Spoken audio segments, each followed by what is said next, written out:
While it is lovely being able to initialize a new repo, we still don't know how to do anything inside of those repos.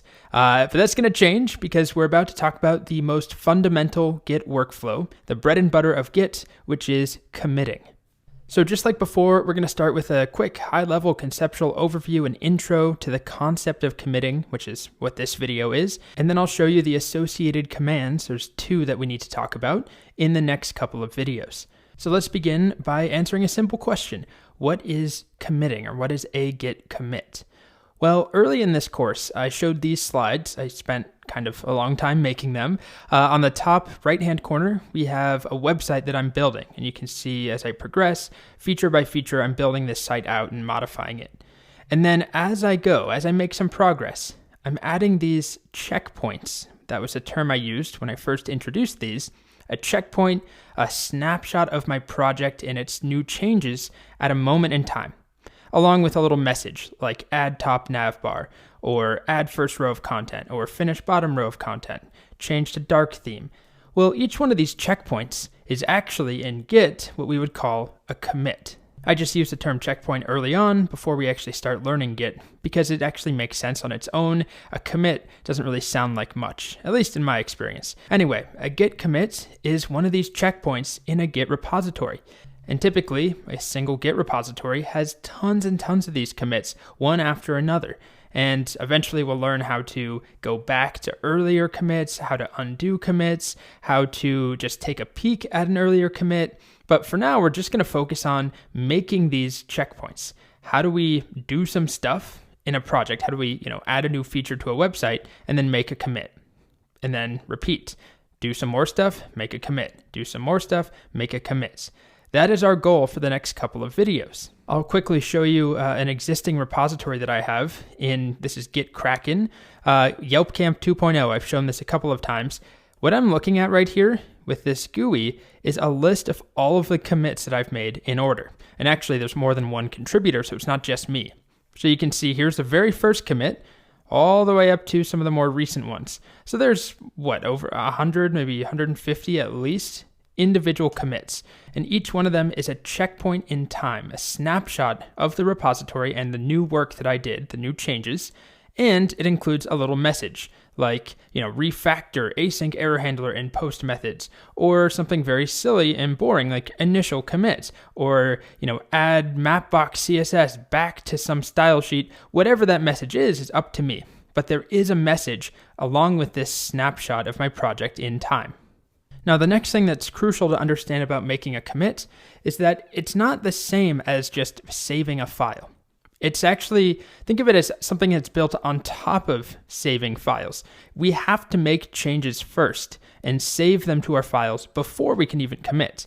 So we might use the term checkpoint or save point, but we're not talking about just saving a file. That has nothing to do with Git. We save files all the time. But once we have made changes, we can then group them together into a commit. So on the right-hand side, I'm showing potentially a commit that I may have made that includes changes to 4 different files plus a folder called logos, and I can group that all together into a new commit.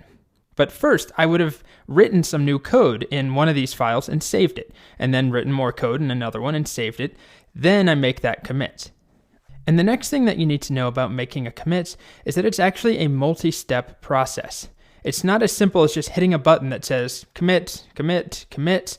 Instead, there's an intermediate step where we actually call out the particular changes that we've made that we want to include in a commit. And this allows us to selectively make commits, which is really, really nice.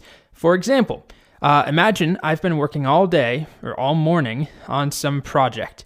I spent a lot of time working on this project, and I made changes to 7 different files. As you can see on the left-hand side, I deleted a file, I modified 2 files, I created 4 files.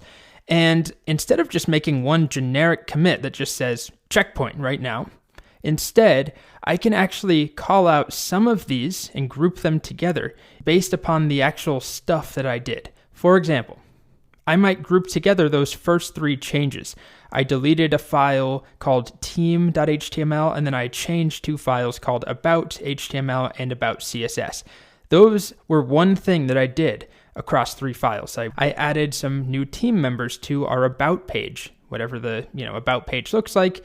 So that was one commit. And then I can take these other 4 changes and group them together into a separate standalone commit. So this is what I'm talking about when I say there's an intermediate step. We can select certain changes and make a commit with those changes.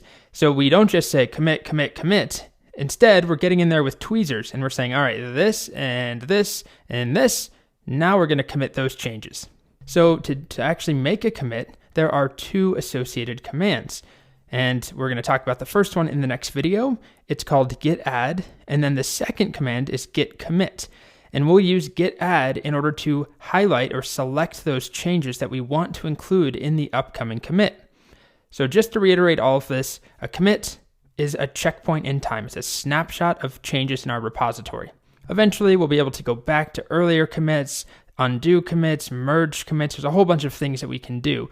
For now, we're just focused on plotting ahead and leaving a trail of commits behind, a trail of checkpoints.